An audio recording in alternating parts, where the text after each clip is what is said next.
Dito sa mundo, may mga bagay-bagay na gusto natin matulin, mabilis, magandang torque. Ang sabi diyan, torquey, powerful. At pwede rin siyang pang-forma, pwede rin pang Sunday car, at pwede rin pang autocross. Ang tanong ko ngayon, mga paps, mga idol, ano bang magandang i-set up na makina? Alright? Is it SOC, single overhead cam, andyan yung PH16, D16, D15, etc. Basta may VTEC, ayos yan. Or kung gusto mo yung dual overhead cam, idol, andyan ang B16, B18, B16B, B16A. Depende po sa inyo. Ang iba, kinakarga nila ng B20. Ang iba, may pera, idol, ubusan ng pera, K20 or K24. Ang importante, aprobado ni Mrs. At the end of the video, malalaman natin kung ano ang pinakamaganda, SOC ba or DOC. So, depende po sa driver ba yan o ano ang masasabi mo dito?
Ang easy is P16A, dual overhead cam versus single overhead cam.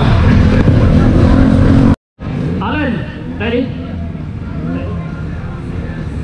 Timer, ready? Alright, rock and roll. Ready? Okay. 3.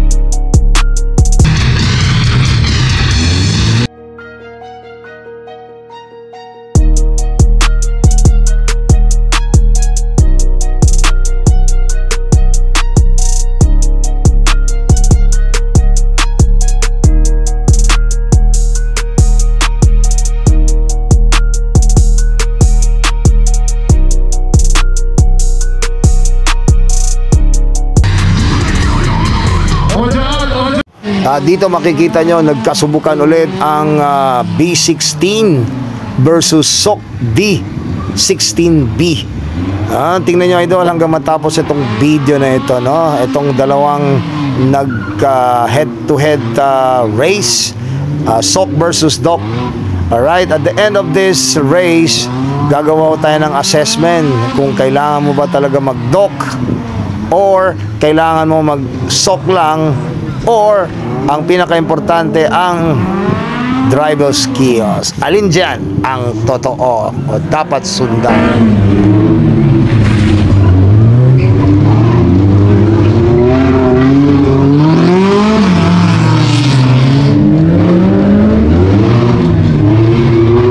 Dito nga idol, panalo ang orange, which is SOC. So depende lang po sa inyo kung ano bang gusto nyo sasakyan o lagyan ng makina, o kung gusto mo lagyan ng SOC, depende sa iyo. Ang importante, kung may pera ka, lagyan mo siya ng DOC or B16A or B16B, and then improve mo lang yung skills mo, wala ka ng worries pa, no? At least naka B16 ka. Pero depende po sa inyo, no? Sabi ko nga, hindi basehan kung DOC or SOC ang makina. Ang importante, ang driver skills ng isang karerista. Okay, so hanggang dito na lang po tayo. Sa mga susunod na video, idol, sana po, suportahan nyo At kung meron pa ho kayong mga suggestion, please comment down below. Salamat.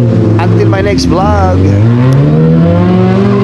At this point mga idol, nag-attach tayo ng video ni Papi Ramon Bautista for educational purposes only. For more information, ano ba yung D16, B16 at saka yung mga K-series.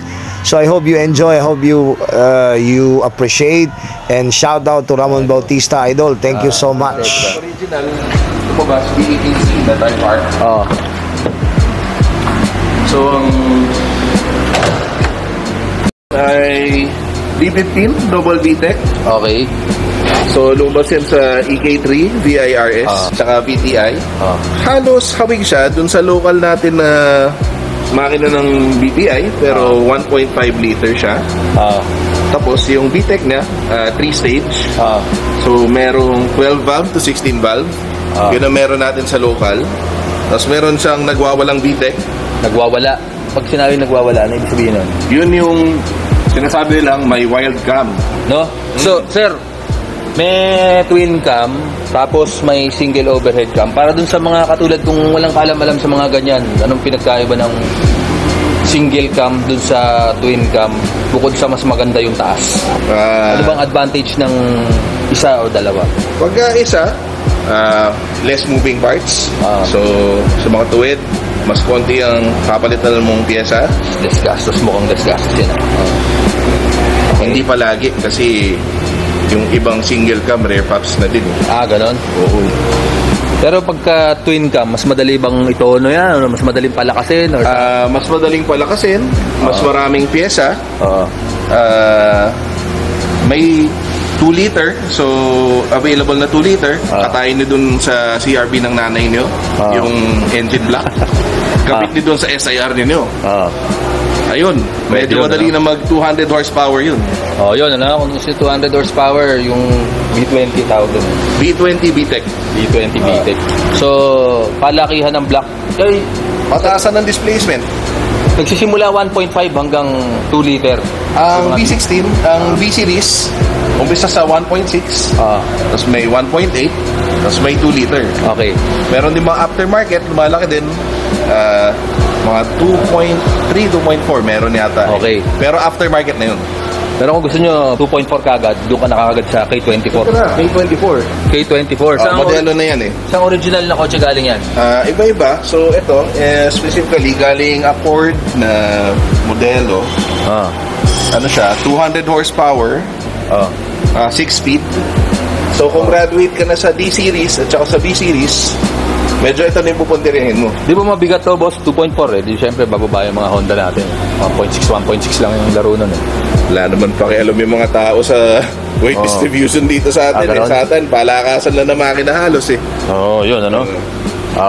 Meron din sa CRV, meron sa Odyssey, meron sa Accord. Tapos sa States, meron din yung mga Acura. Pare-parehas lang yan. Iba-iba eh, maraming klase yan eh.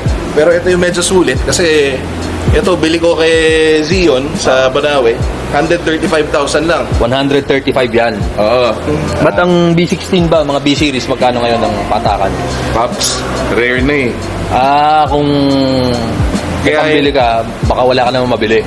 Tama, 150 na ngayon ng B16 eh. Ganon? Japan Surplus. 1.6 lang yun, yung normal. 1.6 lang, 160 horsepower, 5 speed, luma, rare pops pa yung mga pyesa.